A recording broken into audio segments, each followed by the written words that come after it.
ಎಲ್ಲರಿಗೂ ಶುಭೋದಯ. ನನ್ನ ಹೆಸರು ಚಾಣಕ್ಯ. ನಾನು ಪ್ರತಿದೇಶ ವಸತಿ ಶಾಲೆ ಕರ್ನಾಟಕದಲ್ಲಿ 10ನೇ ತರಗತಿಯನ್ನು ಓದುತ್ತಿದ್ದೇನೆ. ನನ್ನ ಹೆಸರು ಗೌತಮಿ. ನಾನು 7ನೇ ತರಗತಿಯಲ್ಲಿ ಓದುತ್ತಿದ್ದೇನೆ.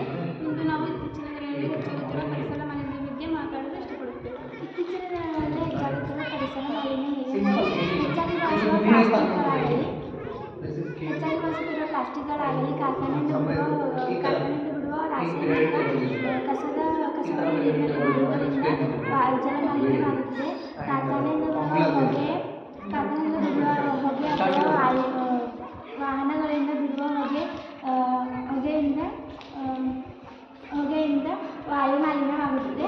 ಆದ್ದರಿಂದ ಪಕ್ಷಿ, ಪ್ರಾಣಿ ಹಾಗೂ ಮನುಷ್ಯರಿಗೂ ಉಸಿರಾಡಲು ತೊಂದರೆಯಾಗುತ್ತದೆ. ಆದ್ದರಿಂದ ಇತ್ತೀಚಿನ ದಿನಗಳಲ್ಲಿ ಪ್ಲಾಸ್ಟಿಕ್ ಬಳಕೆ ಜಾಸ್ತಿ ಆಗುತ್ತದೆ. ಆದ್ದರಿಂದ ಬಳಸಿದ ಪ್ಲಾಸ್ಟಿಕ್ಕನ್ನು ನೀರಲ್ಲಿ ಎಸೆಯದೆ ಒಂದೆಡೆ ಸೇರಿಸಬೇಕು ಮತ್ತು ನಾವು ಬಳಸಿದ ಹಸಿ ಕಸವನ್ನು ಒಂದೆಡೆ ಸೇರಿಸಬೇಕು. ಅದರಿಂದ ನಾವು ಗೊಬ್ಬರವನ್ನು ತಯಾರಿಸಿ ನಮ್ಮ ಹೊಲಗದ್ದೆಗಳಿಗೂ ಸಹ ಬಳಸಿಕೊಳ್ಳಬಹುದು. ಇದರಿಂದ ರೈತರಿಗೆ ತುಂಬ ಸಹಾಯವಾಗುತ್ತದೆ. ಹಾಗೂ ನಾವು ಬಳಸಿದ ವಸ್ತುಗಳಿಂದ ನಮ್ಮ ಮನೆಯ ಅಲಂಕಾರಕ್ಕೆ ಬಳಸಿಕೊಳ್ಳಬಹುದು. ಹೇಗೆಂದರೆ ಹಳೆ ಹಾಳೆಗಳು, ಬಳೆಗಳು. ಇದರಿಂದ ನಮ್ಮ ಮನೆಯಲ್ಲಿ ಅಲಂಕಾರದ ವಸ್ತುಗಳನ್ನು ಮಾಡಬಹುದು. ಇದರಿಂದ ಖರ್ಚು ಕೂಡ ಕಡಿಮೆ ಹಾಗೂ ನಮ್ಮ ಸುತ್ತ